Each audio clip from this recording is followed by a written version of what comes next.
ئەمڕۆ ئەچینە لای یەکەم تەوەری ئەمڕۆمان کە ڕۆژی جیهانی شارە. ئێمە بیرمان نەچێت کە چەند ڕۆژێکی کەممان ماوە بۆ یادی شاری سلێمانی خۆشەویست کە ئەم ساڵ ئامادەکاریەکان لە دەستگای میدیای کورساتەوە و لەگەڵ پارێزگاری سلێمانیە بتوانن کە بامە هەماهەنگی و لەگەڵ هەموو لیژنە تایبەتەکانی قایم قامێتە بتوانن لە مەراسیمی یادکردنەوەیکی زۆر تایبەت و جیاوازە بتوانین یادی شاری سلێمانی بکەینەوە کە ئەمڕۆ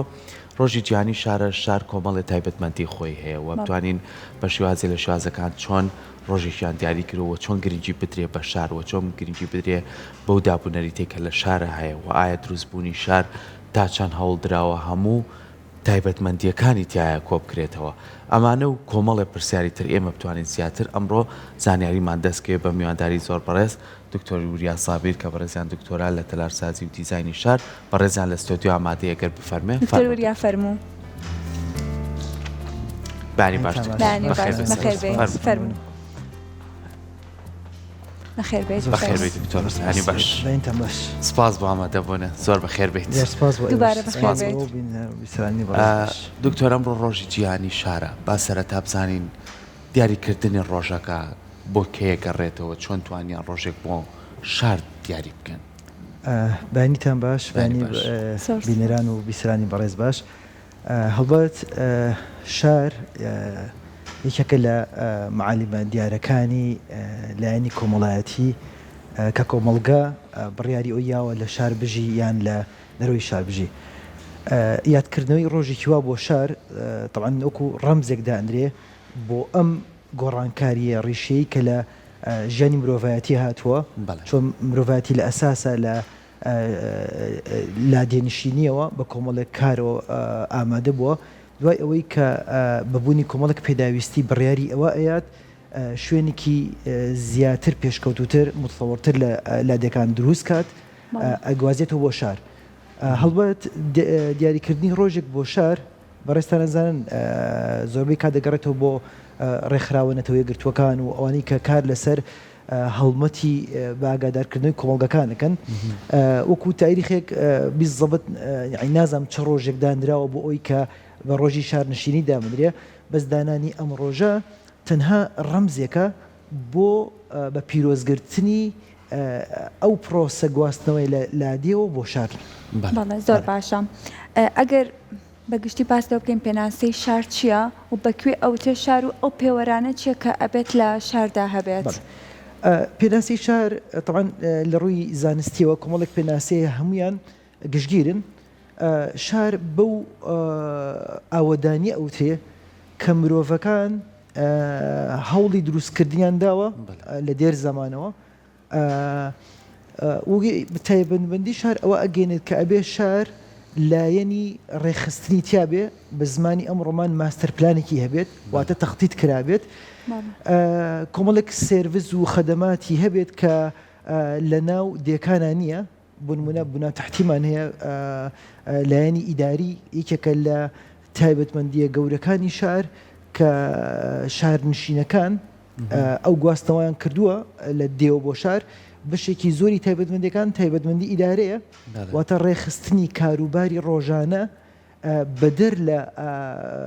لە پیشەی کشتتوکاڵی و ئاژەڵداری بەرەو مەدەنی بوون واتە بەرەو شارستانی بوون زیاتر تایبەتمەندی خەدەمیەکان تایبەتمەندی ئیقتصادی تایبەتمەندی ڕامیاری و ڕەهەندی سیاسی هەموو ئەم تایبەتمەندیانە وای کردووە کە شار جیاواز بێ لە دیەکان. تاریخی ئەمەژە گەڕێتەوە بۆ سەدەکانی پێش زین بەلایانی کەمەوە نزیکی 8 بۆ 9,000 ساڵ پێش زین ئەم بڕیارە دراوە ئەویش لە هۆکاری گەورەبوونی خەدەمات و پێداویستەکانی مرۆڤ کە دیەکان نەیتوانیوە ئەم خەدەماتە جێبەجێ بکات. دکتۆر ئەگەر بۆ نمونە هەر باسی شارکەین شاری سلێمانی بە نمونە بینین و ینی هەر لە سەرەتای بنیادنانی شاری سلێمانی و کە بابانیەکان هاتن بڕیاریانە ئەم شوێنە بکەنە شار کۆمەڵێک پێداویستی هەبوو کۆمەڵە شوێنی گرنگ هەبوو بۆ سەرەتای دەست پێکردنی شار هەم لە ڕووی ئەوەی کە بتوان ئێرە سەرچاوەیەکی ئاویتیایە کە بتوانن ئاڵێن ئاو ژیان لەویایە هەیە و لە هەمان کاتی شابتوانن کۆمەڵە شوێن دروستکەن کە خەڵکەکە لە چواردەوری کۆبێتەوە بۆ نمونە مزگەوتە بۆ نمونە کۆمەڵە شوێنی ئەوەیە کە بتوانن ئەمانە دام و دەستگا و دەسەڵاتی خوانی تیا بەڕێوەبەرن لەمەوە توانرا کۆمەڵە کۆڵانی سەرەتایی لە شاری سلێمان ماڵکەنیە سابوونکارانە ئەمانە دروست بێ و دوای فراوان بێ لەگەڵ ئەم دەستپێکەیە شار چەند گرنگە بۆ نمونە کۆمەڵی حەزارەتی تایبەت بەخۆی هەبێت بۆی کە بتوانن ئەو کەسانەشی کە گەشتیارن پێایەتێ پەڕەبن ئەو کەسانەشی لە گوننشینەکانن لە چواردەوری چۆن بتوانن لەو شارە کۆبنەوە بەڕێزت یعنی جوان ئەوە هێنا لە دروستبوونی شاری سلێمانی ئێوە سیر بکەین دوو قەراری استراتیژی هەیە بۆ هەڵبژاردننی شار یعنی من لێو دەست پێکەم بۆی ڕوونی کەمەوە شاری سلێمانی بۆ هەڵبژێردراوە ئایا هەموو قەرارە استراتیژیەکانی تیا بۆیاننا هەر شارێک کە هەڵ ئەبژێری وەکو مووقع یعنی وەکو پۆزیشنی شارەکە دوو قەراری استراتیژی هەیە کە شار ئەتوانێت پشتی پێبەستێ بۆ دروست بوون قەراری یەکەمیان بوونی مەصدەری ژیان یان بوونی مەصدەری هێنانی قازانج واتە بێتە سۆرسێک سەرچاوەیەک بۆ سوودگەیاندن بە دانیشتوان و بیئە فیزیاییەکە بە نمونە بوونی سەرچاوی ئاو بوونی سەرچاوی خۆراک بوونی سەرچاوی تاقە یعنی لە ژیانی ئەم ڕۆمانە و لەم سەردەمەیە تاقە یعنی ئێنەرژی هۆکارێکی سەرەکیە کە استراتیژێکی زۆر گرنگە بۆ شار کە هەبێ کاڵین تاقە هەموو ئەو لایەنە کیمیایی و پترۆکیمیان ناگرێتەوە کە شار ئەتوانێت ئیستفادی لێ بکە بۆ بەردەوامبوونی دانیشتوانەکەی ئەمانە کۆمەڵە سەرچاوەن کە ئەبێ پێداویستی ژیانی شارەکە دابین بکات گرنگە هەڵکەوتی شارەکە ئەم سەرچاوانی هەبێ قەراری استراتیژی دووەم دوورکەوتنەوە لە زەرمەندی لە شارەکە بنمونە شارەکەت نزیک شوێنێک بێت لە کارەساتی سروشتی بە دوور بێت بنمونە دوورکەوتنەوە لەو چیانەی کە گڕکانیان لەسرە دوورکەوتنەوە لەو شوێنەی کە نیسبەی بوومەلەرزەیان زۆرە یان ئەکەوێتە بەر لافاو لە کاتی بوونی بارانێکی بڵین تۆزێ زۆرە شارەکان کاکەونە زەرمەند ئەم دوو خاڵە گرنگە هەڵکەوتەی شاری سلێمانی یعنی لە ڕووی سەرچاوی ئاویەوە ئێمە هەمومان دەڵین سلێمانی بەنداوی دوکان و دەربەندیخانی لەسرە بەڵام ئەمان وەکو سەرچاوە لە خودی سلێمانیە هەڵناقڵن یعنی دوور بێ ئەگەر ئەم دوو سەرچاومان لێ بڕێ سلێمانی تەواوەتر سلێمانی و دەوروبەری سلێمانیش لە ئاو یعنی مەترسی کەمبوونی ئاوی لەسەر ئەبێت ئەوەی کە لە سلێمانیە لە خاڵی دووەمیا هەیەتی بۆ نمونە دەشتی شارە زورمانەیە کە سەرچاوێکی زۆر گرنگە بۆ بەرەو پێشچوونی شار لە ڕووی خۆراکەوە چکە ئێمە خۆتان نزانن ینی لەم سەدانی ئێستا هەنێک ئەمنی قەومی هەیە یەکێک ناوانە ئەمنی خۆراکە ئەمە پاڵپشتێکی گەورەی شاری دروستبوونی شاری سلێمانی بووە هەروەها ئێمە گەر سری گوندەکانی شارواژێڕکەین هەمویان بازارێکی گەورن بۆ بەرەو پێشچوونی لایەنە خۆراکیەکانی شاری سلێمانی ئەینەوە سەر لایەنی سێم کە لایەنی تاقەیە بە خۆشحاڵیەوە سلێمانی هەرچەند یعنی لەم کۆتا ساڵایە ئەمە زیاتر ئیسیسماری تیا کراوە تاقێکی زۆر باشی تایە بووە لە ڕووی ئەم هەڵکەوتانەوە استراتیژێکی باشی هەیە لە استراتیژی دوورکەوتنەوە لە زەرەرەوە سلێمانی دەورە درراوە بە هەموو سلێمانی بە کۆمەڵێک چیای پتەوەوە کەوا ئەکات یعنی بیئەیەکی باش و پارێزراو بۆ سلێمانی دروست بکات و بیئەیەکی باش بدات بە شارەکە زۆر باشە دکتۆر وریا ئەسەبوونە شار لای ئەرستۆئاڵە لە هەر گردبوونەوەیەکی 100,000 کەسی پێی ئەوترێت شار یان لە یابان پێوەرێکەیە لەوەی کە هەر شوێنێک لە دانیشتوانەکەی لە 30,000 کەس تێپەڕێ کرد ئەوە ئەو شوێنە بە شاردا ئەنرێت لە ئێستادا لە هەرێمی کوردستان پێوەرێک هەیە بە پێی ژمارەی دانیشتوان شارەکان دیاری بکرێت بەڵێ بێگومان یعنی ئێمە لەسەر ستاندەری بڵین نێودەوڵەتی و بە هەمان شێوە ستاندەری عراقی بڕێوەڕووین هەڵکەوتەی شارەکان وکو بەڕێز ئاماژت پێەیە طبعاً شار بەتەنها لێک سنتەر پێک نایەت لە دابەشبوونی کۆمەڵێک سنتەر بێت پێگێت ناوەندێکی شاریمان هەیە دوای ئەوە کۆمەڵێک قتاعی ترمان هەیە زۆربەی کات شارەکان بە کۆمەڵێک کۆمیونیتی واتە کۆمەڵێک مجتەمع دروست دەبێ حتى ئەوی جەنابە باس کرد لە ئێستاە چۆتە نزیکی 30,000 یان 15,000 لە ئەسڵی تەختیتی شارە هەر ناوەندێک لە 1500 کەس یعنی دانیشتوانی 1500 کەس بۆ کیلومتری چوارگۆشە تێپەڕی ئەبێ ماستەرپلانی شاری بۆ دیزاین بکرێت بەڵام لەبەر چڕی شارەکان یعنی ئێستا بەرز بۆ تۆ بۆ ئاستی 30,000 کەس لە ئەطرافی شارەکانە لە ناوەندی شارەکانە لە 15,000 کەس بۆ کیلومتری چوارگۆشە ئەبێتە بنیەکی دیزاینکراو بۆ شار ئەبێ معالمی شار و خەدەماتی شاری بۆ دیزاین بکرێت. زۆر باشە. دکتۆر ئەگەر بەگشتی باسی شار بکەین لە هەموو جیهانە من شاری سلێمانی بە نمونە هێنایەوە بەڵام ئێستا بۆ نمونە وڵاتێکی وەکو ئیتالیا ینی شارەکانی جیاوازن هەندێک شاری هەیە بە چیاوەیە هەندێک شاری هەیە لە دەشتانیە هەندێک شاری هەیە هەڵکەوتی جوگرافیەکەی وا هەڵکەوتووە لە ڕێژەیەک ئەو پێکاتۆ لە ڕێژێ وشکانی بەڵام هەمووی تایبەتمەندی خۆی هەیە چۆن بتوانین تایبەتمەندی بە شار ببەخشین ینی بۆی جیاوازی زۆر تاوە خۆی شار کۆمەڵێک معالمی تایبەت بە خۆی هەیە دروستبوونی شارەکان کۆمەڵێک هۆکار والێکە کە شارەکان جیاواز بن یەکەمیان هەڵکەوتەی توپۆگرافی منتیقەکە یعنی ئێمە ئەوکو جەنابەت باست کرد ئیتالیا بنمونە هێنایەوە ئێمە ئەگەر لە سەیر ئیتالیا بکەن شارمان هەیە تۆپۆگرافیەکەی زۆر معقدە یعنی دۆڵ و شاخ و زیاتر منتیقێکی شاخاویە شاری سلێمانی ئەمە هۆکارێکە بۆ تایبەتمەندی شارەکە هەنێ شارمانەیە مەناخەکەی جیاوازە هەنێ شارمان هەیە هەڵکەوتەی کە نزیک لە بڵین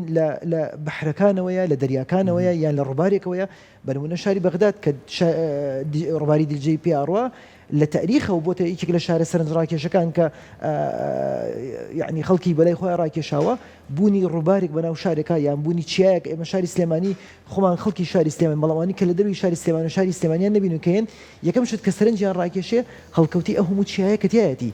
بۆیە تایبەتمەندی شارەکان لە ڕووی ئاو هەواوە لە ڕووی حتا نوعی ئەرزەکەیەوە ئێمە ئەرزێکمان هەیە بۆ نمونە سەحراویە ئەمەوالێکە زۆر شارمانەیە لە شارەکانی مەغریب گەشتارێکی ئێجگار زۆری هەیە چکە ئەو تایبەتمەندی کە تایپی وڵەن جۆری ئەرزەکەی هەیەی جیاواز لەو ئەرزەی کە ئەوروپیەکان و وڵاتە ئەمریکەکان هەیەە هۆکارێکی تر کە باسی ئەەکەین بوونی پاشماوە دەرینەکانن هێریتیج یعنی ئەمەوە ئەکە کە تایبەت یان شوناسێکی زۆر ئەیە بە شارەکان بەنمونە ئێمە شارە میسڕیەکانمانەیە یان بڵین شاری دیاربەکرمانەیە کە لە کوردستانی باکوور ئەو بنەما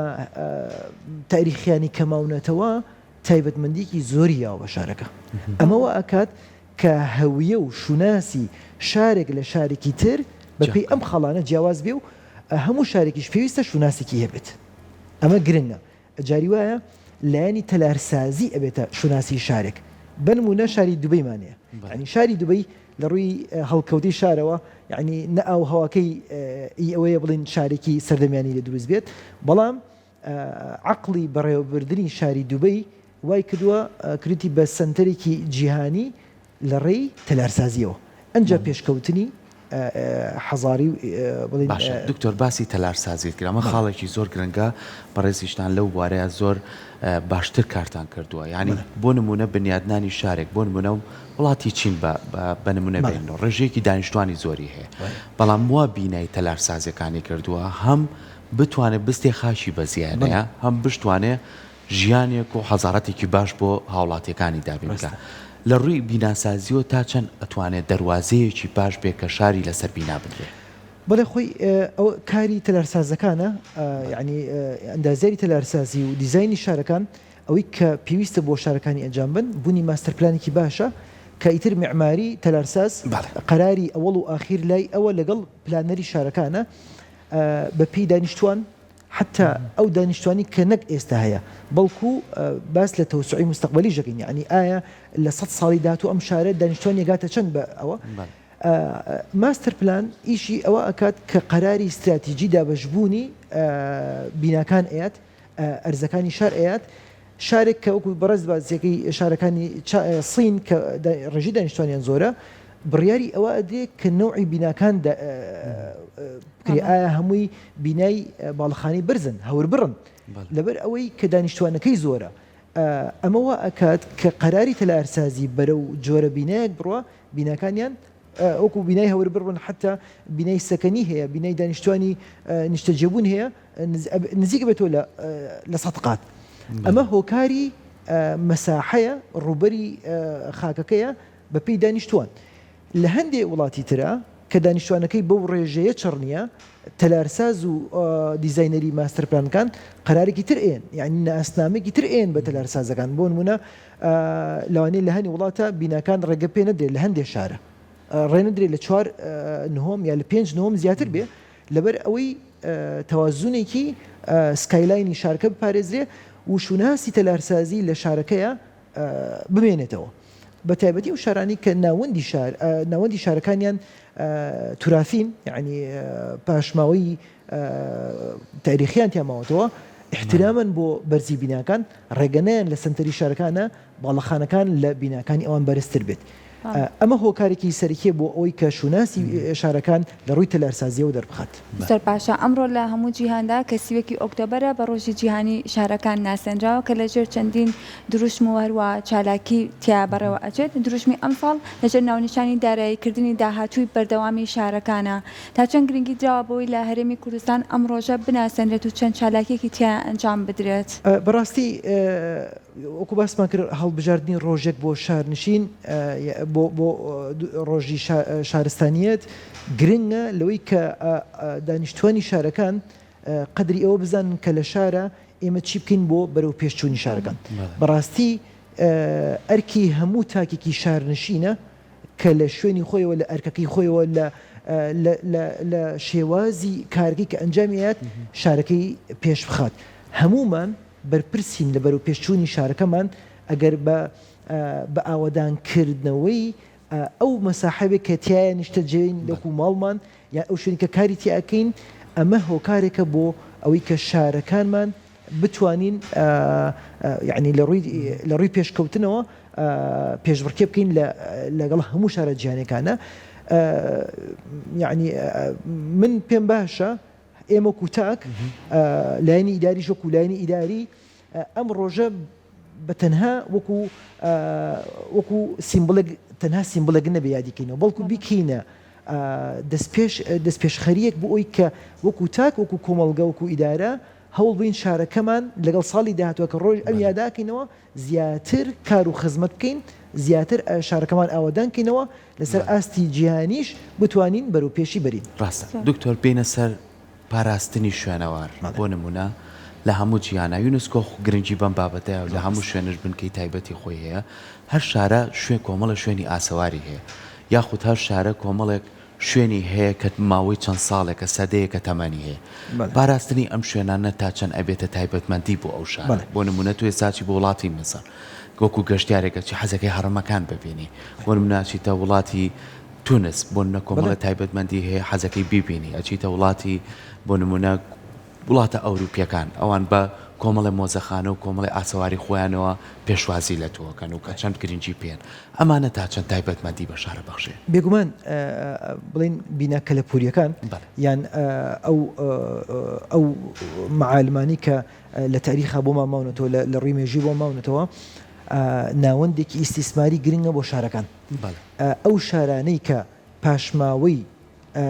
حەزارەتە کۆنەکانی هێشتۆتەوە و پاراستوێتی کارێکی باشی کردووە شارەکەی لەسەر ئاستی جیهان ناسراوە وەکو ئێمە لە فیزیاش تێکمانەیە پێوتێ مۆگناتیس چۆن معدەن ڕاکێشێ ئەم بیناکە لە پوریانە وەکو مۆگناتیس گەشتیار ڕاکێشێت ڕاستە یەکەم لە ڕووی ئیسیسماری شارەکانەوە ئیسیسمارێکی گەورەیە کە ڕێژەی گەشتیاری بۆ وڵات بەرز ئەکاتەوە دووهەمیان ئەوەی کە زۆر ئێمە لە ڕووی لایەنە معنەویەکە بۆ ئێمە گرنگە مێژووی شارستانێتی ئێمە پیشان ئەدات ئەمە گرنگێکی زۆرە کە ئێمە لایەنی ئیداریمان فەرزە لەسەرمان ئەم بینایانە بپارێزین بە خۆشحاڵیەوە یعنی تا ئەندازێک ئێمە هەوڵمانداوە لە شاری سلێمانیە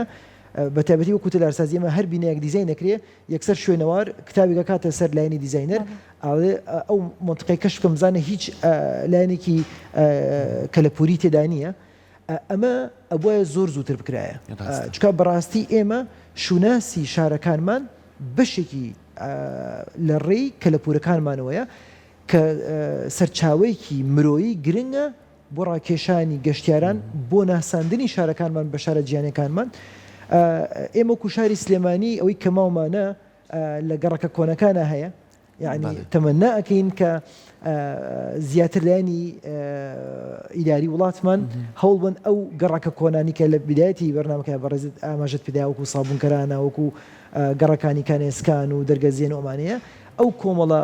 خان و کەلەپوریانی کە تێماوە بیپارێزن چکە ئەمانە سەرچاوەیەکی گرنگی شارستانیەت و مرۆیین بۆ شارەکەمان.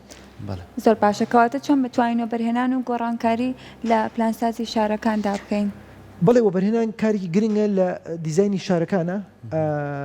لەسەر ئاستی ماستەر پلان ئەکرێ، یعنی تۆ کە ماستەر پلان دیزاین ئەکرێ ئەو شوێنانی کە باسمان کرد لە ڕووی شوێنەوار ناسیەوە یان لە ڕووی کەلەپوریەوە شوێنەکە کە حیفاظی لێکرێ پارێزبندی لێکرێ ئەو شوێنانی کە گونجاون بۆ لایەنی گەشتیاری ئەتوانین تۆ ئیسیسمارێکی باشی تیا بکەی چۆن ئێمە هەوڵ ئەین شوێنەوارە دێرینەکانمان بپارێزین ئەبێ هەوڵی ژوین ئەو شوێنانی کە لە شارە گونجاون بۆ گەشتیاری گونجاون بۆ لایەنی تەرفیهی ئەبێ ئیسیسماری تیا بکرێ شارەکانمان لە ڕووی وەبەرهێنانەوە قەراری دروستی تیا بدرێ ئەوەی کە گونجاوە بۆ لایەنی ئاینی ئیسیسماری ئاینی تیا بکرێ ئەوەی کە گونجاوە بۆ لایەنی گەشتیاری ئیسیسماری گەشتیاری تیا بکرێ بە هەمان شێوە جاروایە شارێکمانەیە بەوە ناسراوە شارێکی وەرزشیە ئیسیسماری وەرزشی تیا بکرێ بۆیە لە شارەکانی ئێمەیە لە شارەکانی کوردستانەوە بە تایبەتیش سلێمانیە ئەرز و موقعی زۆر باشمانەیە کە هەموو جۆرە ئیسیسمارێکی تیا بکرێ چ بازرگانی بێ چ غەیری بازرگانی بێ ئەمە ئاکات کە شارەکەمان لەسەر ئاستی نێودەوڵەتی بەرەو پێش بەرێ لەسەر بنەمای شارنشینی. زۆر باشە دکتۆر لە ڕووی بازرگانیەوە یعنی زۆر کار شارەکان ئەبنە پردێکی پەڕینەوە لە بینی دوو وڵاتە زۆر بەی شار یعنی ئەو شارە لە ڕووی ئابوووریەوە سوودمەند دەبێت لە ڕووی تێکەڵبوونی کۆمەڵایەتیەوە سوودمەند دەبێت لە ڕوویەوەی بازرگانەکان ڕووی تێکەن ساغبوونەوەی بەروبوومی ناوخۆی ئەو شارە سوودمەند دەبێت ئەمانە تا چەند تایبەتمەندیە بەو شارە کە بتوانێت زیاتر لە هەموو ڕۆکانەوە زیاتر خۆی دەوڵەمەند بکات و توانێت بەرفراوانی بێت. یەکێک لە هۆکارەکانی دروستبوونی شار بەرەو پێشچوون و فراوانبوونی بازرگانیە. هەر شارێک ئەگەر فەقەرەیەکی بازرگانی نەبێ بە شارێکی زیندوو ناو نابرێت. ئەنجە شێوازی بازرگانیەکان لە شارێکەوە بۆ شارێکی تر ئەگۆڕێ. لە ماستەر پلانی شارە ناوەندی شارەکان ناوەندێکی بازرگانی و ئیدارین، یعنی ئێمە لە دیزایانی شارەکانە شتێکمانێ پێوتری CBD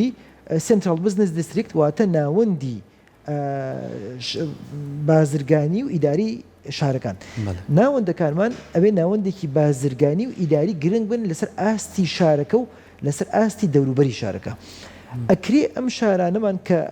لە ڕووی بازرگانیەوە پەیوەستێکین بۆی کە چۆن شاری ئێمە لە شارێکی تر لە ڕووی بازرگانیەوە جیاواز بێ طبعا هەڵبژاردننی نوعی تیجاریەکانە یعنی نوعی بازرگانەکانە ئێمە بە بڵین لە ڕێی تێپەڕبوونی زەمنەوە بازرگانی گۆڕاوە لە سەردەمێک لە سەردەمەکانە بازرگانی بۆ نمونە قماش گرنگ بووە لە سەردەمێک لە سەردەمەکانە بازرگانی زێر و میتاڵ و ئەوانە گرنگ بووە ئەبێ شارەکان هەلی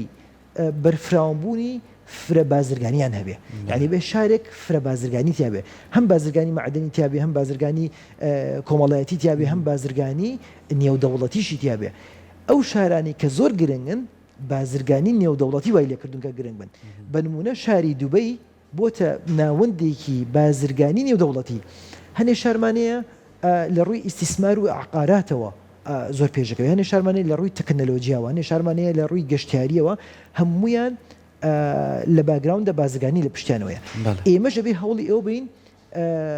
ڕەهەندەکانی بازرگانی بۆ شارەکانمان بەرفراوان بکەین تاوکو شارەکانمان لە ڕووی پێشکەوتن بەردەوام بێت بازرگانی عمودی فەقەری شارە.